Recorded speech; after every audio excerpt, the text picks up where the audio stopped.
Hello everyone, it's Ben here from Benscollectables.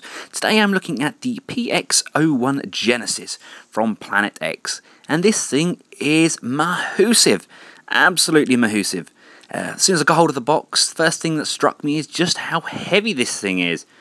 It is big and it is heavy. I mean, this box is so big I'm struggling to get it on my screen. It is really, really big. You've got some very nice instructions come here. They are quite simple, fairly straightforward, and tallying them along with my review, should be pretty straightforward to transform this guy, and you shouldn't be having that many problems.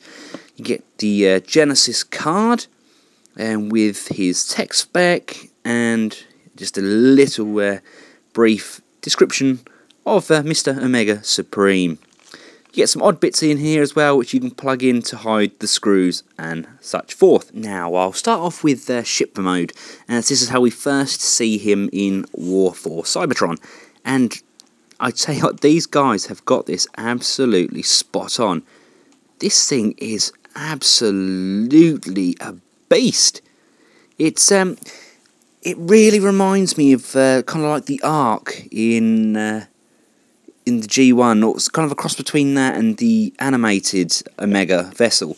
It's really good, very detailed, and I think this mode really does work. I mean, let's be honest, I don't think many people are going to have this displayed in this mode, but it's just nice to have a play with it and transform it into this huge Omega vessel. It's just a monster. I really like what they've done with the colour. The original colour scheme they had planned was far too vibrant and very cartoony. Now this, I believe they've got spot on. I'm very impressed.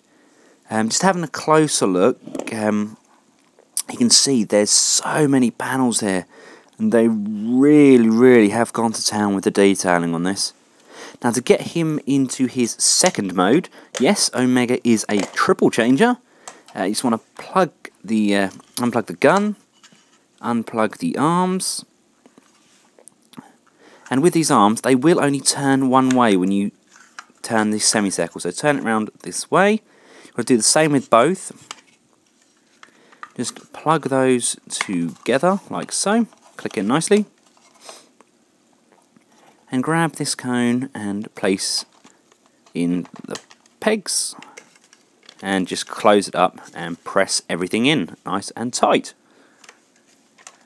You want to just again unhook these. Everything is so tight on this. It feels so sturdy.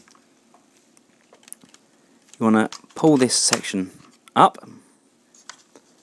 pull these down and out of the way. I just find it easier to get them out of the way so you can see what you're doing.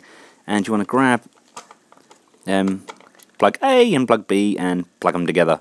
Then you can fold these sections back up, and there's a peg on either side. That just pegs in. And the same with this side, like that. And yeah, we've got a rocket. Very nice homage to Generation 1. And it's a big rocket. It is very big. Let's make the base. This is what we're left with from the Omega ship. And what you need to do, if we come round to the feet, just rotate those right round. And let's do the same with the second foot. Rotate that one right round, like so. And that's basically the start of your base. Now I like to pull this section down, so just as it acts as like a third leg, kind of a tripod effect. Open up these sections and pull this up. Then you can close those doors back again.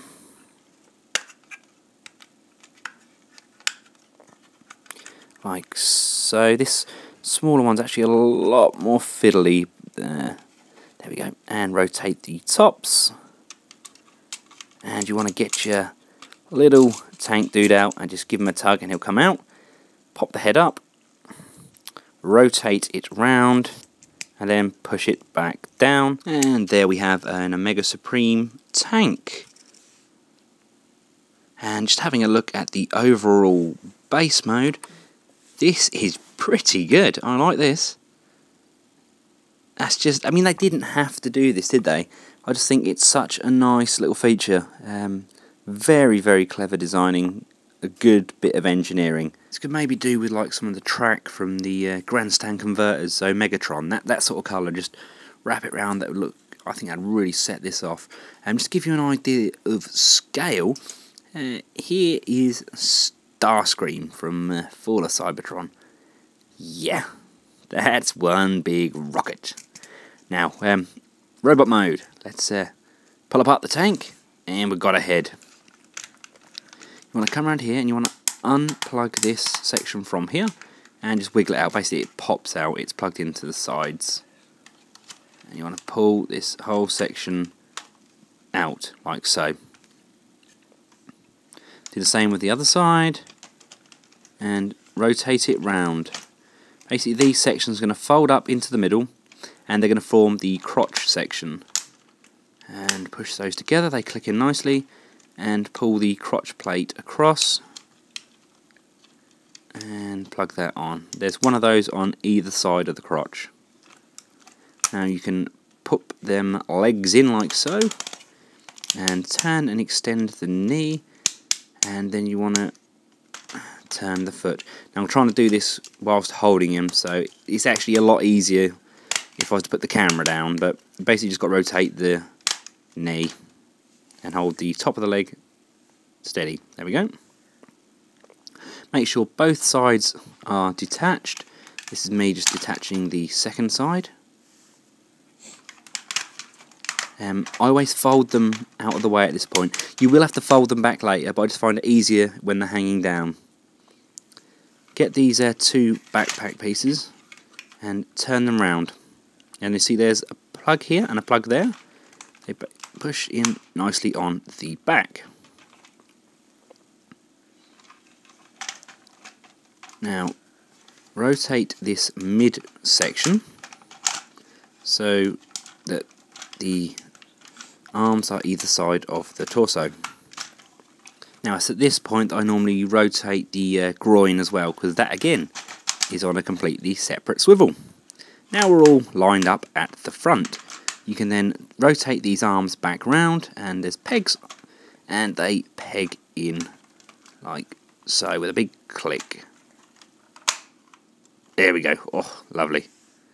And same with the other side. And then we can just pop our Omega Supreme head back in and tuck him in like so. I like to try and position the shoulders just so that these bits are down and his shoulder pads are up. Like so, and the same, just rotate the arm round so it's square. Plug both of his hands in. Now they can go on either arm. I like to have the gun on his left. And finally, unfold the tabbed sections here and just push down and lock those into place. Now, I had full intentions of numbering how many articulated joints this guy has, but I don't have that many fingers. And he has swivels, twists, rotations, basically everything on this guy moves, and it moves very, very well. I mean, his abs, they don't just swivel. I mean, there's a crunch in there as well. I mean, how many robots have a crunch? This guy really reminds me of the Cybertron line, something like a Cybertron Metroplex crossed with a Supreme Starscream. He's kind of that weight and that bulk with all of those ratchet joints. They are really, really good, really tight, and very, very sturdy. They've done this to a very, very high standard. Size-wise, he stands just shy of a couple of mil shorter head-to-head with the Year of the Snake Omega Supreme. But he can lift him with ease. Now, he is not being supported here at all. And just to show off his joints, here's Omega doing a hand plant. Yeah, I'm pretty sure he did that in the game. Yeah, I remember that. Now, Omega has rotating hands, and he does also come with lights, but unfortunately, miscommunication on my behalf. The lights were sent to my friend, and Omega was sent to me. This has been an absolute pleasure reviewing this guy. He is a fantastic and fun piece. I would like Planet X to make a G1 style little tank dude for this, so you can have a choice of which head you use. That's just an idea for you guys. Take note. I hope this has helped at least one or two of you to decide whether to pick this guy up or not. In my opinion, he is more than worth it. Thanks for watching, everybody. This has been the Planet X Genesis. Till next time, goodbye.